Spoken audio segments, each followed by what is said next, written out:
Kenapa Tuhan memperhitungkan itu sebagai kebenaran? Kita lihat percayanya Abraham itu seperti apa. Percaya dalam ayat ini menggunakan kata Ibrani adalah aman. Yang punya makna, salah satu maknanya adalah percaya seperti dalam dua orang yang sedang membuat perjanjian.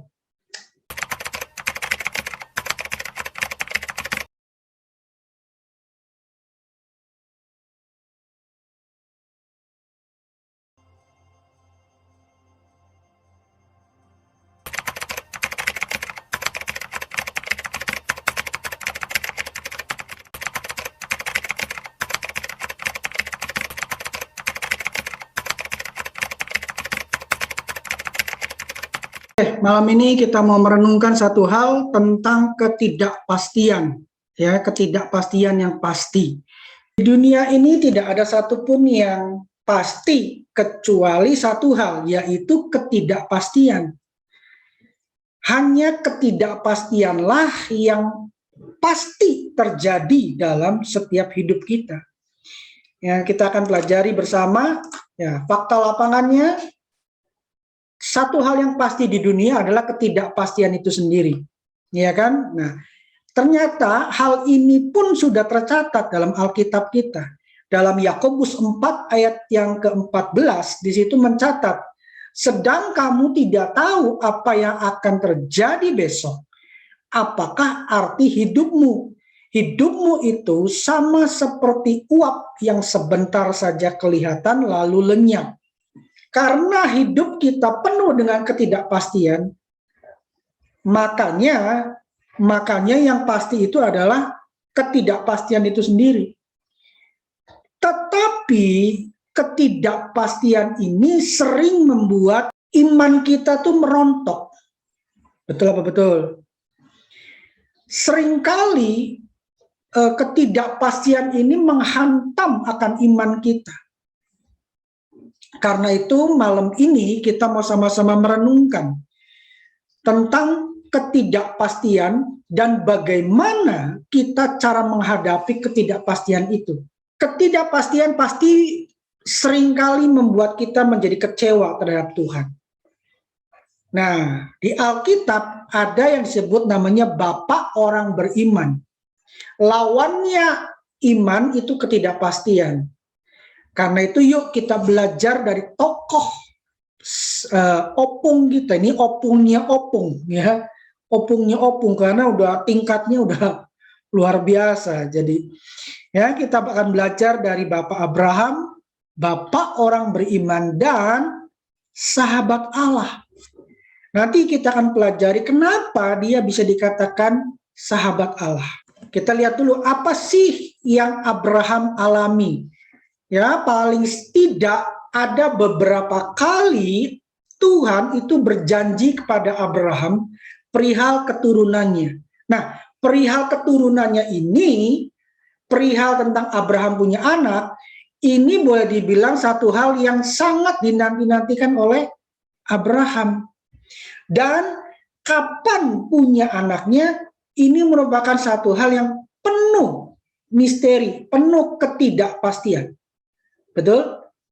Karena kalau kita pelajari dalam Alkitab kita, Tuhan berkali-kali menyampaikan bahwa Abraham akan punya anak.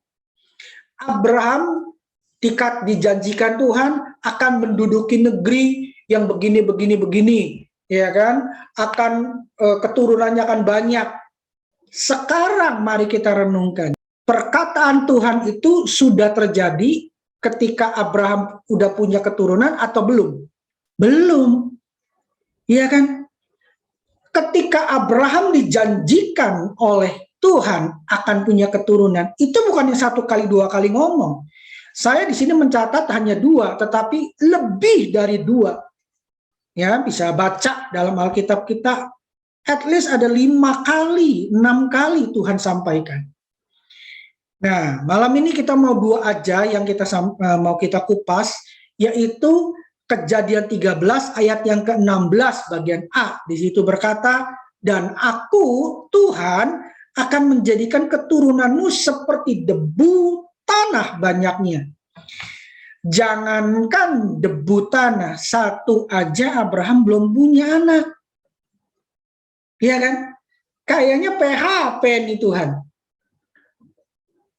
Tapi yuk mari kita lanjut. Kejadian 15 ayat yang kelima. Lalu Tuhan membawa Abram keluar serta berfirman, coba lihat ke langit, hitunglah bintang-bintang jika engkau dapat menghitungnya. Maka firman-Nya kepadanya, demikianlah banyaknya nanti keturunanmu. Tuhan bilang keturunan Abraham akan seperti debu tanah, seperti pasir di laut, seperti bintang di langit. Wow, keren banget ya. Tetapi itu semua belum pasti terjadi.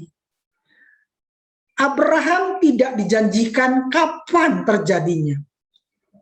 Betul apa betul? Apakah ada ayat yang menyatakan bahwa pada tahun sekian engkau akan punya anak? Belum ada. Sampai terakhir ketika mendekati penggenapannya, baru Tuhan berkata pada tahun depan. Ketika Abraham pertama kali mendapatkan janji Tuhan, Abraham merasa mendapat kepastian. Waduh, Tuhan yang ngomong kok. Masa sih tidak kejadian? Ya kan? Seringkali kan kita sama seperti Bapak Abraham kan. Ketika kita mendapat janji Tuhan, kita bilang, wah, penggenapannya pasti dalam waktu singkat. Penggenapannya akan begini. Wah, kita excited banget. Kita semangat banget. Tetapi apa yang terjadi? Kenyataannya seperti apa? Waktu berjalan terus, tetapi janji Tuhan tidak terjadi. Kalau kita mencatat berapa tahun sampai Tuhan menggenapi janjinya ini, Abraham mendapat anak perjanjian itu, yaitu Ishak. 25 tahun. Yes, 25 tahun. Itu bukan waktu yang singkat. Itu waktu yang lama banget. Nanti kita akan pelajari apa sikap Abraham. Ternyata dengan 25 tahun berjalan, itu adalah ujian bagaimana sikap Abraham terhadap janji Tuhan. Setiap janji Tuhan itu adalah kepastian, tetapi kadangkala membutuhkan ujian dari iman kita yang bisa mengubah ketidakpastian menjadi kepastian. Ketika Abraham dapat janji Tuhan, justru dengan berjalannya waktu, Abraham jadi merasa tidak pasti. 1 tahun, 2 tahun, 3 tahun, 5, 10 tahun berjalan, 15, 20 tahun berjalan. Abraham merasa, loh ini janji Tuhan ini pasti enggak sih? Malah justru kegalauan dalam hatinya menghampiri hati dan pikiran Abraham. Betul apa betul? Abraham mengalami ini, Tuhan gimana sih? Kalau bahasa sekarang bilang Tuhan ini PHP lah. Tetapi ini akan kita pelajari. Sikap Abraham ini luar biasa. Makanya tips dari Abraham bagaimana kita menghadapi ketidakpastian ini. Berubah menjadi kepastian. Keluh kesah Abraham ini tercatat dalam Kejadian 15 ayat 2 dan 3. Abraham menjawab, ya Tuhan Allah, apakah yang akan engkau berikan kepadaku karena aku akan meninggal dengan tidak mempunyai anak. Dan yang akan mewarisi rumahku ialah Eliezer, orang Damsyik itu. Lagi kata Abraham, engkau tidak memberikan kepadaku keturunan, sehingga seorang hambaku nanti menjadi ahli warisku. Ini satu perkataan yang merupakan keluh kesah Abraham di hadapan Tuhan. Kalau awal-awal kita akan menemukan namanya Abram, bukan Abraham, ya. Tengah-tengah baru berubah jadi Abraham. Nah, nanti kita akan pelajari kenapa Abram menjadi Abraham. Keluh kesah Abraham ini apakah Tuhan cuek-cuek aja? Tidak, Tuhan tanggapi. Di tengah ketidakpastian, di tengah keluh kesah Abraham memiliki sikap. Cara dia di tengah menunggu ketidakpastian apa? Yang pertama, Abraham tetap mempercayai perkataan Tuhan. Ya, tipsnya yang pertama yang dilakukan oleh Abraham sehingga dia bisa mengubah ketidakpastian menjadi kepastian. Abraham tetap percaya janjinya Tuhan, sekalipun tahun demi tahun dia lalui, kegenapan akan janji Tuhan itu belum terjadi. Ya. Nah, Kejadian 15 ayat 4 sampai 6 berkata, "Tetapi datanglah firman Tuhan kepadanya demikian." Ini adalah ayat yang sambungan dari keluh kesah Abraham tadi, yang berkata, "Engkau tidak memberi keturunan sehingga hambaku yang akan menjadi ahli warisku." Ayat yang keempat, Tuhan berkata, datang firman Tuhan kepadanya demikian. Orang ini, yaitu hamba Abraham, yaitu Eliezer, tidak akan menjadi ahli warismu, melainkan anak kandungmu, dialah yang akan menjadi ahli warismu. Ayat yang kelima, tetapi lalu Tuhan membawa Abraham keluar serta berfirman, coba lihat ke langit, hitunglah bintang-bintang, jika engkau dapat menghitungnya, maka firman-Nya kepadanya, demikianlah banyaknya nanti keturunanmu. Ayat yang ke-6, benang merahnya. Lalu percayalah Abraham kepada Tuhan, maka Tuhan memperhitungkan hal itu kepadanya sebagai kebenaran. Kata percaya di sini, oke, kembali dulu, mundur ya. Di sini dikatakan ayat yang ke-6, lalu percaya Abraham dan Tuhan memperhitungkan hal itu kepadanya sebagai kebenaran. Kenapa Tuhan memperhitungkan itu sebagai kebenaran? Kita lihat percayanya Abraham itu seperti apa. Percaya dalam ayat ini menggunakan kata Ibrani-nya adalah aman. Yang punya makna, salah satu maknanya adalah percaya seperti dalam dua orang yang sedang membuat perjanjian. Percayanya Abraham itu seperti seakan-akan dia berkata kepada Tuhan, oke Tuhan, deal, aku percaya. Tuhan, deal ya, deal, aku percaya. Tingkat percayanya Abraham itu seperti itu. Seperti ketika dua orang mengadakan perjanjian dagang, ketika mereka bilang oke, deal, itu artinya satu pihak mengkonfirmasi apa yang dikatakan oleh pihak yang lain, mempercayai pihak yang lain bahwa dia akan melakukan apa yang dia katakan. Karena itu, karena tingkat percaya Abraham seperti itu, Tuhan memperhitungkan itu sebagai kebenaran. Di sini dikatakan Tuhan memperhitungkan hal itu. Hal apa? Hal percayanya Abraham yang seperti seakan-akan berkata, oke Tuhan, deal ya, deal. Nah, tingkat percaya seperti itulah yang diperhitungkan Tuhan sebagai kebenaran. Apa maksudnya? Nah, kata kebenaran dalam ayat ini, bahasa Ibrani-nya, kata Ibrani-nya itu menggunakan kata sedekah. Nah, kata Ibrani, bahasa Aramaik, bahasa Arab, itu bahasa Semitik, itu satu rumpun. Makanya mirip-mirip. Ya, kata sedekah itu menjadi sedekah. Dalam bahasa kita serapan dari kata bahasa Arab. Ya, yang sering dikatakan oleh saudara muslim kita. Kata sedekah ini apa sih artinya? Artinya memiliki salah satu maknanya kebenaran seperti apa? Yaitu hak berdiri bersama Tuhan. Saya ambil ilustrasi, misalnya saya disuruh bos saya ketemu dengan seorang bos lain.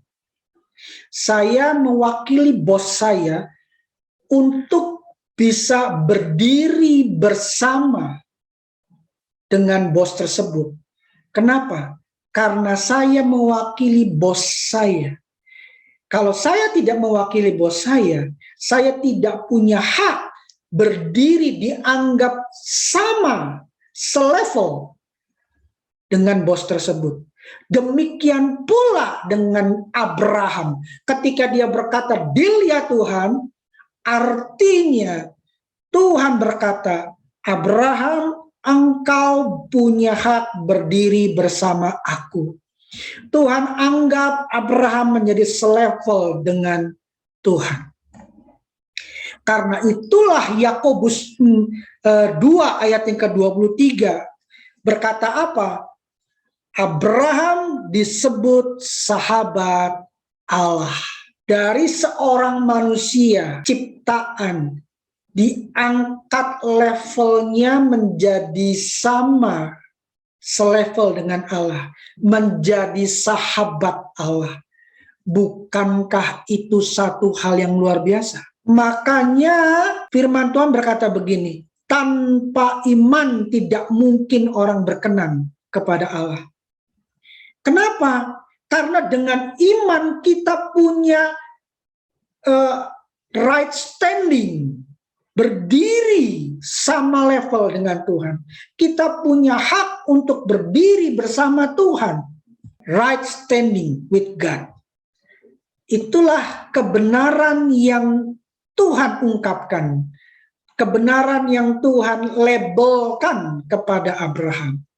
Karena Tuhan lihat, Abraham tingkat percayanya itu berani berkata, Tuhan, deal ya. Siapa Abraham? Manusia.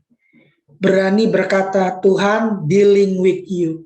Wow, ini yang Tuhan anggap ini sebagai credit point. Hal yang kedua, cara Abraham di tengah ketidakpastian, yaitu Abraham tetap berpegang pada iman, bukan pada penglihatan dan keadaan sekitar. Kita sama-sama tahu Roma 4 ayat 19-20 berkata, imannya, iman siapa? Iman Abraham tidak menjadi lemah, walaupun ia mengetahui bahwa tubuhnya sudah sangat lemah karena usianya telah kira-kira 100 tahun dan bahwa rahim Sarah telah tertutup.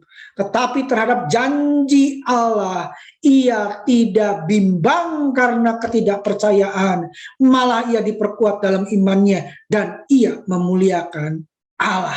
Apa yang kita pelajari dari sini? Abraham dalam menghadapi ketidakpastian akan kegenapan janji Tuhan, Abraham tetap pegang janji Tuhan erat-erat. Sekalipun 1 tahun berjalan belum tergenapi, tetap pegang janji Tuhan. Tahun yang kedua belum tergenapi, tetap pegang janji Tuhan. Tahun demi tahun berlalu, Abraham tetap pegang janji Tuhan. Karena sikap Abraham seperti inilah yang membuat akhirnya Tuhan tergerak menggenapkan janjinya. Saya mau kesaksian di sini. Beberapa tahun yang lalu, anak saya, salah seorang anak saya itu sempat sakit panas tinggi sekali. Dan itu mendekati limit ketahanan secara biologis tubuhnya. Sudah dari siang sampai tengah malam, suhu tubuhnya itu tidak turun-turun secara normal. Turun sedikit, naik lagi. Turun sedikit, naik lagi. Sampai mendekati 42 derajat. Dokter sudah kebingungan, nggak tahu mesti bagaimana. Dari dokter anak dipindahkan ke UGD, dari UGD harus dipindahkan ke rawat inap. Ketika saya mendekati bagian administrasi rawat inap, ketika dalam perjalanan itu ada bangku, saya sempat terhenti sebentar, saya duduk di situ dan saya berkata, Tuhan maunya apa? Kegalauan yang menimpa hati saya.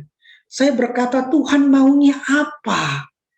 Kok nggak turun-turun panas anak saya? Di tengah kegalauan saya, Tuhan balik bertanya, engkau maunya apa anakmu ini? Ya, dengan lugas saya berkata, ya saya mau anak saya sembuh dong. Saya mau anak saya tidak kenapa-kenapa. Lalu Tuhan berkata, jika engkau mau anakmu tidak apa-apa, bawa anakmu pulang. 3 kali saya dealing dengan Tuhan. Saya bilang, Tuhan jangan main-main please. Ini udah masalah nyawa. Tapi selalu Tuhan berkata, kalau kamu berkata anakmu tidak apa-apa, bawa anakmu pulang. Padahal saat itu anak saya suhunya mendekati 41,9. 41,8, terus sekitar itu. Dokter ketika saya sampaikan, "Dok, saya mau bawa anak saya pulang." Dokter pun marah dan berkata, "Pak, kalau ngotot pulang, isi formulir yang melepaskan segala tuntutan ketika anaknya kenapa-kenapa." Saya berkata, "Iya." Saya tanda tangan. Ketika saya bawa anak saya pulang, sampai rumah, saya ukur suhunya lagi. Puji Tuhan, suhunya sudah turun di bawah 41. Sekian jam lagi saya ukur, terus sekian jam saya ukur. Menjelang pagi, suhunya sudah 37. Dan ketika saya harus berangkat ke kantor, saya berkata, "Tuhan, saya nggak usah ke kantor deh." Tuhan bilang, "Ukur." Ketika diukur lagi, suhu tubuh anak saya sudah normal. Kadangkala Tuhan pertemukan keadaan yang mustahil, keadaan sekitar yang mustahil, itu dengan iman kita. Seringkali Tuhan perhadapkan, seringkali Tuhan benturkan seakan-akan antara iman percaya kita dengan ketidakpastian, dengan kemustahilan yang ada di sekitar kita. Tuhan mau uji, apakah kita tetap pegang perkataan Tuhan atau kita melihat bergantung pada penglihatan mata kita. Ilmuwan optik berkata, penglihatan itu sering menipu. Sering menipu. Jadi kita berani pegang perkataan Tuhan atau pada penglihatan sekitar kita, keadaan sekitar kita. Abraham mendapat kegenapan karena Abraham berani tetap pegang janji Tuhan. Abraham tetap pegang rema Tuhan. Di tengah ketidakpastian, Abraham, seakan-akan Abraham bilang begini, "Tuhan, aku tetap percaya. Aku tetap percaya sekalipun keadaannya mustahil. Aku tetap percaya. Aku tetap percaya." Hal yang ketiga yang Abraham lakukan di tengah ketidakpastian, yaitu Abraham mengubah mindsetnya sesuai dengan perkataan Tuhan. Kejadian 17 ayat yang kelima berkata, "Karena itu namamu bukan lagi Abraham, melainkan Abraham. Karena engkau telah kutetapkan menjadi bapa sejumlah besar bangsa." Ayat yang ke-15, Kejadian 17. Selanjutnya Allah berfirman kepada Abraham, ya perhatikan, ayat yang kelima, Tuhan memanggilnya Abram. Ayat yang ke-15, Tuhan memanggilnya Abraham. Selanjutnya Allah berfirman kepada Abraham tentang istrimu Sarai, "Janganlah engkau menyebut dia lagi Sarai, tetapi Sarah, itulah namanya." Mungkin ada yang berkata, apa hubungannya mengubah mindset dengan mengubah nama? Ya, yuk mari kita lanjutkan, kita kupas pelajaran kita. Agar Abraham dan Sarah memiliki mindset yang sesuai dengan perkataan Tuhan, maka Tuhan mengganti nama Abram menjadi Abraham dan Sarai menjadi Sarah. Apa sih artinya? Kenapa sih Tuhan sampai rempong seperti itu? Abram memiliki arti bapak yang mulia, tetapi Abraham memiliki arti bapa segala bangsa. Sarai itu artinya putri atau anak perempuan, tetapi Sarah memiliki arti wanita yang terhormat.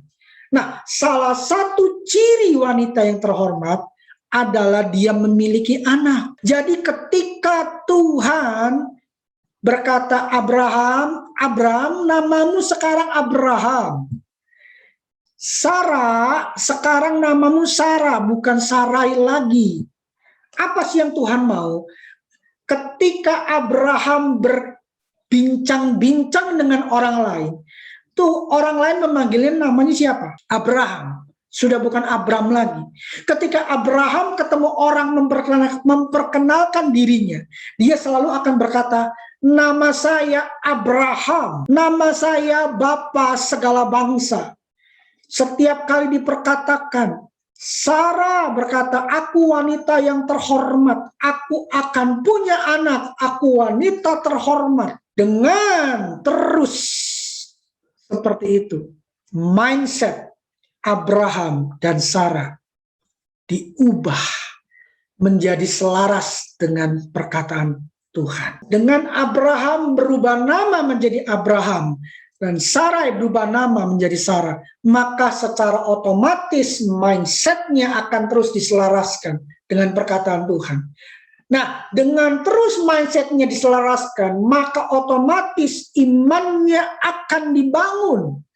Jadi tips yang ketiga yang dilakukan oleh Abraham, yaitu dia mengubah mindset sesuai dengan perkataan firman Tuhan. Bagaimana cara kita agar mindset kita selaras dengan perkataan firman Tuhan? Apakah kita harus merubah nama kita? Bukan. Untuk Abraham, yes. Tapi untuk kita, bisa saja. Tetapi yang perlu kita lakukan adalah kita baca dan renungkan firman Tuhan. Makanya Daud berkata, merenungkan firman Tuhan siang dan malam. Apalagi untuk membuat mindset kita selaras dengan perkataan firman Tuhan. Selalu ingat perbuatan ajaib Tuhan yang Tuhan pernah kerjakan lewat hidup kita. Jangan lupakan kebaikan Tuhan. Jangan lupakan mujizat yang sudah Tuhan kerjakan. Kenapa? Dengan kita ingat terus perbuatan ajaib Tuhan, kita akan dibangun iman kita. Di tengah-tengah ketidakpastian, hari-hari ini, kita boleh terus berjalan bersama Tuhan. Ya, seperti Abraham, kita ikuti tips-tips yang Abraham lakukan. Maka endingnya kita akan mengalami kegenapan janji Tuhan. Akan mengubah ketidakpastian menjadi sebuah kepastian. Terakhir, saya akan tutup. Di tengah sawah ada Sebastian, sedang belajar menanam padi. Ketidakpastian jadi kepastian. Dalam iman membuatnya terjadi. Tuhan Yesus memberkati.